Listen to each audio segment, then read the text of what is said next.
এই মোচা চিংড়ির রেসিপিটা আপনারা একবার হলেও বাড়িতে অবশ্যই ট্রাই করে দেখবেন। সবার প্রথমে আলুগুলোকে আমি নুন হলুদ দিয়ে সর্ষের তেলে ভালো করে একটু মুচমুচে করে ভেজে নিয়েছি। তারপর ওই একই তেলেই নুন হলুদ মাখিয়ে রাখা চিংড়ি মাছগুলোকেও আমি হালকা করে ভেজে নেব। তারপর ওই একই কড়াইয়ে আরও একটু সর্ষের তেল দিয়ে তাতে জিরে, একটা এলাচ, একটা তেজপাতা, একটা শুকনো লঙ্কা, দুটো লবঙ্গ আর অল্প একটু দারচিনি ফোড়নে দিয়েছি। তারপর আমি এখানে কুচানো পেঁয়াজটা দিয়ে দেবো, ভালো করে ভেজে নেব।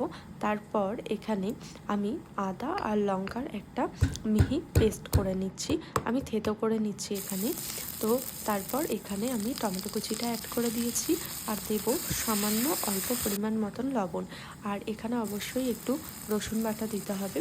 আমি এখানে 1 চামচ মতন রসুন বাটা দিয়েছি আর আদা আর কাঁচা লঙ্কার পেস্টটাও দিয়ে দেবো। সব কিছু ভালো করে মিশিয়ে নিয়ে এখানে হলুদ গুঁড়ো, কাশ্মীরি লঙ্কার গুঁড়ো আর এখানে আমি দিচ্ছি জিরে গুঁড়ো। আপনারা চাইলে ধনে গুঁড়ো দিতে পারেন, কিন্তু ধনে গুঁড়ো না দিলে এটা বেশি ভালো হয়।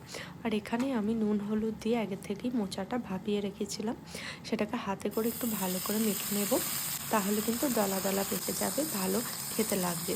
তারপর এই মশলার মধ্যে মোচাটা দিয়ে ভালো করে নাড়াচাড়া করে মিশিয়ে নেব। তারপর ভেজে রাখা আলু আর চিংড়িটাও কিন্তু একসাথে দিয়ে দেবো, সব কিছু ভালো করে মিশিয়ে নেব। আর এটা মোচা সিদ্ধ করার জলটা আমি রেখে দিয়েছিলাম, সেটা দিয়ে দেব। এবার ঢাকা দিয়ে 10 থেকে 15 মিনিট রান্না করে নেব।